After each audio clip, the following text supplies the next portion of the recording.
Moi, bien, je suis en compagnie de Monsieur Luc Bussière, professeur de sociologie à l'Université de Hearst. Et on le sait, il y a plusieurs cours qui sont offerts au campus de Kapuskasing en avril et en mai.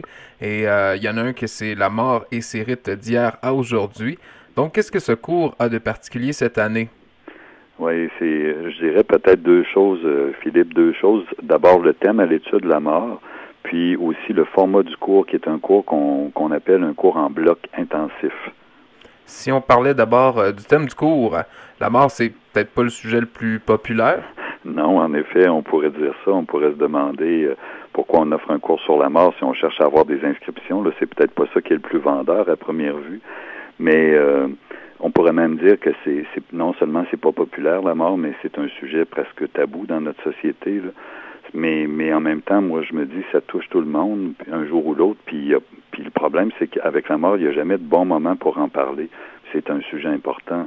Donc, justement, l'idée derrière ce cours-là, c'était de créer une occasion pour regarder dans l'histoire humaine comment les différentes cultures, les différentes religions, les différentes traditions ont réagi devant la mort en remontant aussi loin qu'on peut en arrière jusqu'à la préhistoire, puis voir comment on a inventé à travers les âges des rituels funéraires qui sont là pour nous aider à faire face à la mort, justement.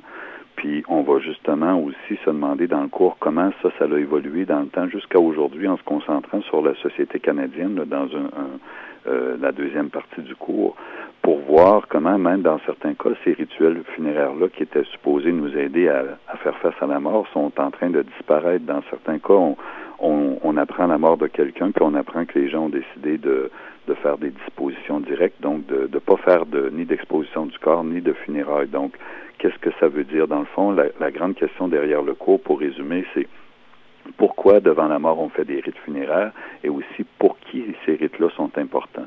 Puis je veux juste vendre un peu la mèche. Là, on a souvent l'impression que les rites sont là pour honorer la mémoire des morts, des défunts, ce qui n'est pas faux, mais ils sont surtout là pour aider les vivants à continuer à vivre, justement. À tourner la page. Oui, justement.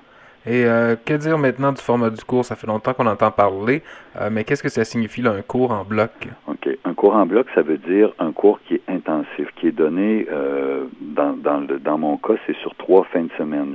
Je dis 3 fins de semaine, mais en réalité, c'est vendredi, samedi, 3 fins de semaine. Donc, on se rend compte pendant une journée, on fait 2 cours. Donc, le cours dure 6 jours pendant 3 fins de semaine, ce qui fait 12 rencontres, là, qui est l'équivalent d'un cours universitaire habituel. Donc, 3 fins de semaine de cours, ça nous donne 3 crédits à la fin. Ça, c'est une première réponse. Donc, qu'est-ce que c'est un cours en bloc? C'est un cours qui est très intensif. Donc, c'est pas éparpillé sur toute la durée du semestre là, qui commence la semaine prochaine et qui se termine jusqu'à la fin juin dans le cas des cours réguliers. Dans mon cas, c'est 3 fins de semaine. Donc, 3 vendredis, 3 samedis, 6 jours, 3 crédits. L'autre caractéristique de ce cours en bloc-là, en tout cas, c'est des méthodes d'enseignement qui sont différentes. Tout le cours est basé sur une approche que j'appellerais collaborative, où on est un groupe d'étudiants, d'étudiantes avec un prof, puis je fonctionne beaucoup à partir d'une série de questions que j'ai préparées. Et je commence par aller vérifier qu'est-ce que les gens savent là-dessus, puis ensuite, je vais pouvoir compléter avec l'information, mais j'utilise vraiment pas une approche là, magistrale où pendant 6 heures par jour, 2 cours par jour, là, je ferais de l'enseignement là, où j'arrêterais pas de nourrir la réflexion à partir de mes commentaires. Je pars plutôt de ce que les gens savent. J'ai une série de questions pour stimuler l'approche et on commence comme ça. Et peut-être 2 derniers éléments là, pour répondre à ta question. J'utilise une approche qu'on appelle interdisciplinaire. Donc, même si je suis un prof de sociologie puis que c'est un cours qui a une cote de sociologie, évidemment, pour étudier une question complexe comme la mort, on va aller chercher du renfort du côté de la psychologie, de la philosophie, de l'anthropologie, l'archéologie, dans le fond, toutes les disciplines, les sciences des religions, toutes les disciplines qui ont quelque chose à nous apprendre sur la mort. Puis, dernière caractéristique, j'ai écrit un livre pour donner ce cours-là dans un format de livre électronique, là, les fameux e-books. Et ce livre-là, on peut le consulter sur un iPad. Donc, le livre est gratuit. Si les gens n'ont pas de iPad, l'université leur prête un iPad pour la durée du cours, là, pour à peu près un mois. Et tout le cours se fait à partir du iPad, mais pour les gens qui l'ont jamais utilisé, là, c'est très, très facile de consulter. C'est un livre, dans le fond, qui est interactif plutôt qu'être un livre en papier. Donc, un livre où il y a des vidéos, des galeries de photos, des exercices de révision, tout ça qu'on peut faire soi-même là, avec le iPad chez nous pendant le cours. Est-ce que vous connaissez déjà l'horaire du cours? Oui, l'horaire du cours, donc j'ai parlé de 6 jours de rencontre. C'est la fin de semaine prochaine qu'on commence, donc vendredi prochain, le 26 et 27 avril. Ensuite, la fin de semaine suivante, le 3 et 4 mai. Et ensuite, on prend 3 semaines de pause et on se revoit le 24 et 25 mai pour la clôture du cours.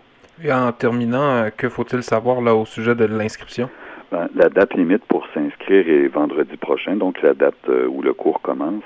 Il reste un certain nombre de places disponibles. Il y a une quinzaine d'inscriptions actuellement, puis on peut se rendre à 20 ou un petit peu plus que 20, donc quelques places encore disponibles.